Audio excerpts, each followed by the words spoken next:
Vodafone, cocoa Cola और Disney plus Hotstar के बाद अब बारी है बिस्लरी की, क्योंकि मुकेश अंबानी ने इंटरनेट मार्केट को डिस्टर्ब करने के लिए सबसे पहले जियो को सस्ते दाम पर लॉन्च किया और फिर कैंपा कोला को भारत में लॉन्च करके पहली बार कोको कोला के रेट को 5 रुपए से लेकर 10 रुपए तक गिरा दिया और डिज्नी प्लस हॉटस्टार का तो इतना बुरा हाल कर दिया कि उसे जियो के साथ ही मर्ज करना पड़ा। और अब इन सब के बाद बारी है बिस्लरी की, क्योंकि मुकेश अंबानी जी ने फाइनली अपने पैकेजिंग वाटर ब्रांड को लॉन्च कर दिया है, जिसका नाम है कोला सोर, जो बिस्लरी से पूरे 5 रुपए सस्ता है। क्योंकि जहां पर बिस्लरी की 1 लीटर की बोतल 20 रुपए की आती है और वहीं पर कोला सोर की 1 लीटर की बोतल मात्र 15 रुपए की आती है। आज बात करेंगे मुकेश अंबानी की, जिसे सस्ते दामों पर चीजें देकर मार्केट लीडर को बर्बाद करने का पूरा 10 साल का एक्सपीरियंस है। क्या मुकेश अंबानी जी का ये एक्सपीरियंस पानी वाले सेगमेंट में भी काम करेगा या फिर कैंपस और बर्बाद हो जाएगी? आज बात करेंगे मुकेश अंबानी जो अपने कैंपस और के थ्रू 30,000 करोड़ की मार्केट को डिस्टर्ब करना चाहते हैं, क्या वो बिस्लरी के सामने टिक पाएगी या फिर अपने बिस्लरी के सामने घुटने टेक देगी? आज की वीडियो में बात करेंगे मुकेश अंबानी जी कैंपस और को कहां पर और कैसे कैसे बेचने वाले हैं और मुकेश अंबानी जी का आने वाले साल के अंदर कैंपस और से कितने पैसे कमाने का टारगेट है। अगर आप सभी को लगता है कि कैंपस और हमारे आसपास की दुकानों पर भी मिलेगी, तो आपकी जानकारी के लिए बता दूं, ऐसा कुछ नहीं है। कैंपस और चाहे कितनी भी मेहनत कर ले, लेकिन बिस्लरी के डिस्ट्रीब्यूशन नेटवर्क को नहीं तोड़ सकती। अब आपके मन में भी एक सवाल आ रहा होगा, ऐसे कैसे नहीं तोड़ सकती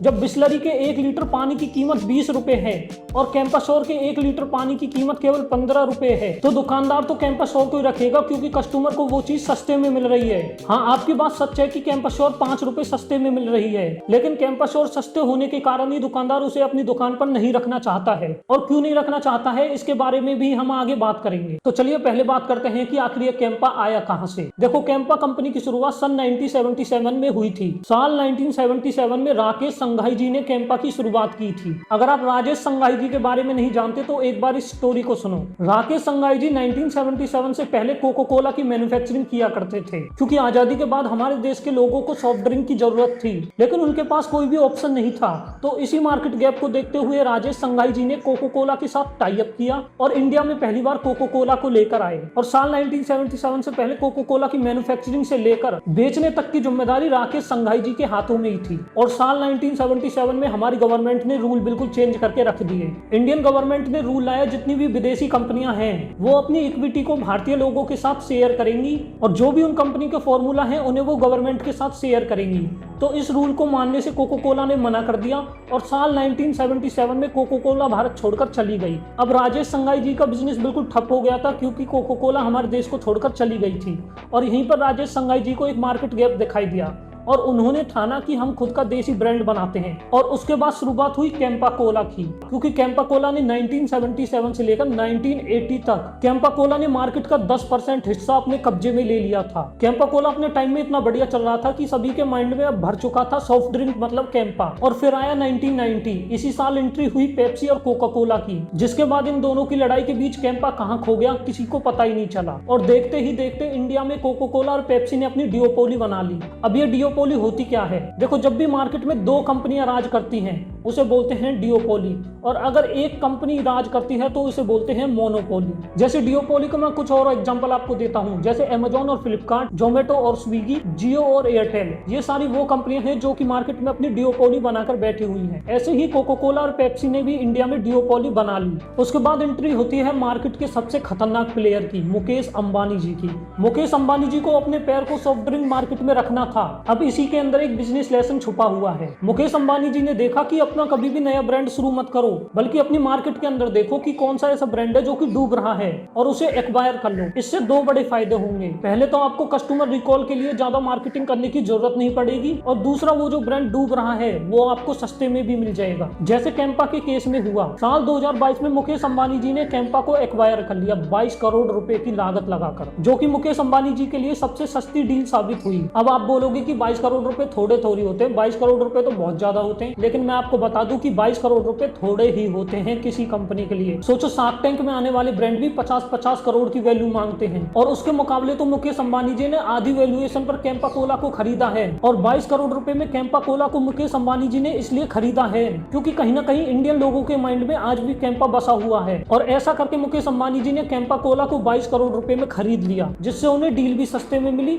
और ब्रांड रिकॉल पर मार्केटिंग पर पैसा पैसा भी नहीं लगाना पड़ा। अब मुकेश अंबानी जी के पास कैंपा कोला तो आ गया, अब बात करते हैं कैंपा कोला को मुकेश अंबानी जी ने कहां पर बेचा और 2022 से लेकर 2025 तक कैंपा कोला ने कितने रुपए की सेल की है। और कैंपा श्योर जो कि कैंपा कोला के अंदर ही आता है, जो कि मुकेश अंबानी जी का पैकेजिंग वाटर ब्रांड है, आखिर उस कैंपा श्योर को मुकेश अंबानी जी कहां पर और कैसे कैसे बेचने वाले हैं। सबसे पहले बात करते हैं कोको कोला और पेप्सी का इतना स्ट्रॉन्ग डिस्ट्रीब्यूशन होने के बाद भी मुकेश अंबानी जी ने कैंपा कोला को कहां पर बेचा और अब तक कैंपा कोला से मुकेश अंबानी जी कितनी सेल कर चुके हैं। तो चलिए एक बार इस डेटा पर नजर मारते हैं। देखो कोको कोला एक तरह का एफएमसीजी प्रोडक्ट है और एफएमसीजी प्रोडक्ट में सबसे ज्यादा मुश्किल होता है डिस्ट्रीब्यूशन नेटवर्क बनाना, जो कि कोको कोला और पेप्सी पहले ही बना चुके हैं। अगर आप एक नई ब्रांड हो और आपको अपना डिस्ट्रीब्यूशन बनाना है तो या तो रिटेलर को आपको हाई मार्जिन देना पड़ेगा या फिर आपको अपना ब्रांड बनाना पड़ेगा ताकि कस्टमर आपके ब्रांड को मुंह से मांगे, तभी आप अपना स्ट्रॉन्ग डिस्ट्रीब्यूशन बना सकते हो, जो कि टाइम टेकिंग और बहुत ज्यादा एक्सपेंसिव होता है। और ऐसे में कैंपा कोला के सामने देश के दो सबसे बड़े ब्रांड थे जिन्होंने डिस्ट्रीब्यूशन नेटवर्क को पहले ही क्रैक कर लिया था और वो थे कोको कोला और पेप्सी,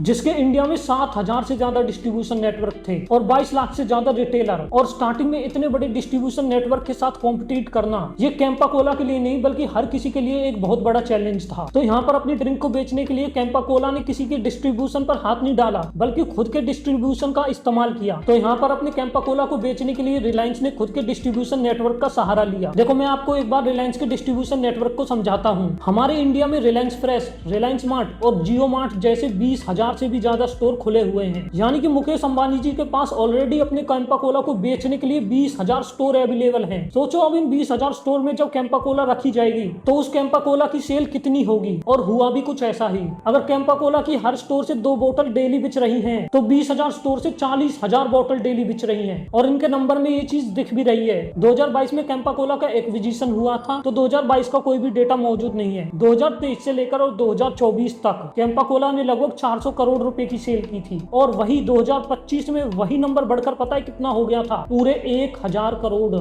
यानी कि एक साल के अंदर 2500% का जंप। और ये सब कुछ हुआ है मुकेश अंबानी जी के डिस्ट्रीब्यूशन नेटवर्क के कारण, जिनके पास ऑलरेडी 20,000 स्टोर का नेटवर्क अवेलेबल है। और कैंपा कोला की इस ग्रोथ को देखकर कोको कोला इतना ज्यादा घबरा चुका है, ऐसा समझो साल 2024 में 400 ml की बोतल को 25 रुपए में बेचता था, जिसे गिराकर वो 20 रुपए पर लेकर आ चुका था। और तेलंगाना, महाराष्ट्र और मध्य प्रदेश में तो इसके प्राइस को 10 रुपए तक घटा दिया था, क्योंकि कोको कोला 250 ml ड्रिंक को जहां पर 20 रुपए में दे रहा था वहीं पर कैंपा कोला 200 ml को मात्र 10 रुपए में दे रहा था। तो इतना तो पक्का है अंबानी साहब जहां भी जाते हैं प्राइस वॉर शुरू कर देते हैं। और इस बार इस प्राइस वॉर के लपेटे में आ गई है बिस्लरी, क्योंकि अंबानी साहब ने कैंपा कोला के साथ शुरू कर दिया है कैंपा श्योर, जो कि एक पैकेजिंग वाटर ब्रांड है, जहां पर बिस्लरी 1 लीटर पानी की कीमत 20 रुपए मांग रहा है, वहीं पर कैंपा श्योर 1 लीटर पानी की कीमत मात्र 15 रुपए ले रहा है। और इस 15 रुपए की बोतल को बेचकर अंबानी जी का टारगेट है 2026 तक 1500 से लेकर 3,000 करोड़ रुपए कमाने का। तो चलो अब जानते हैं अंबानी जी कैसे इस टारगेट को अचीव करेंगे। देखो हम सभी जानते हैं जैसे कैंपा कोला के केस में अंबानी जी ने अपनी कैंपा कोला को बेचने के लिए 20,000 स्टोर का इस्तेमाल किया, ऐसे ही अंबानी जी अपने कैंपा श्योर को बेचने के लिए 20,000 से ज्यादा स्टोर का इस्तेमाल करने वाले हैं। इनकी स्ट्रेटेजी बिल्कुल सिंपल है, पानी की बोतल बनाकर अपने स्टोर में रखवा दो। अब बात करते हैं क्या इस कैंपा श्योर से बिस्लरी के मार्केट शेयर पर भी कोई इफेक्ट पड़ेगा। मुझे ऐसा पर्सनली लगता है, बाकी अगर आपको लगता है या नहीं लगता है कमेंट में जरूर बताना। देखो हो सकता है अंबानी जी रेवेन्यू के मामले में बिस्लरी को पीछे छोड़ दें, लेकिन अंबानी जी बिस्लरी के डिस्ट्रीब्यूशन नेटवर्क को खत्म नहीं कर सकते, क्योंकि बिस्लरी का सबसे ज्यादा रेवेन्यू उसके डिस्ट्रीब्यूशन नेटवर्क से आता है। यानी बिस्लरी की बोतल को सबसे ज्यादा छोटे दुकानदार या गल्ले वाले बेचते हैं और एक बिस्लरी की बोतल उन्हें 11 से 13 रुपए के बीच में मिल जाती है, यानी कि उन्हें 9 रुपए से लेकर 7 रुपए आराम से बच जाते हैं अगर वो कैंपा श्योर की बोतल को अपनी दुकान पर रखेंगे। और अगर कैंपा श्योर की बोतल उन्हें 10 रुपए में मिलने भी लगी तो भी उन दुकानदारों का लगभग 5 रुपए का मार्जिन ही बनेगा, क्योंकि एंड कस्टमर तक तो वो पानी की बोतल 15 रुपए में ही जाएगी। और इसलिए कोई भी दुकानदार नहीं चाहेगा कि वो कैंपा श्योर को अपनी दुकान पर रखे और 2 रुपए के मार्जिन का लॉस खाए। तो इसलिए मुझे पर्सनली ऐसा लगता है कि कैंपा श्योर चाहे अपने स्टोर पर लाखों बोतल बेच दे, लेकिन बिस्लरी के इस डिस्ट्रीब्यूशन नेटवर्क को खत्म नहीं कर सकता। बाकी हमें आने वाले टाइम में पता चल ही जाएगा आखिर कैंपा श्योर जीत रहा है या फिर बिस्लरी जीत रहा है। बाकी अगर आपको ये वीडियो अच्छी लगी तो हमारे चैनल को सब्सक्राइब जरूर करना और अपने सारे फ्रेंड के साथ शेयर भी जरूर करना। और अगर आप जानना चाहते हो कि पॉलिटिशियन पैसा कैसे कमाते हैं तो आप अपनी स्क्रीन पर चल रही इस वीडियो को देख सकते हो।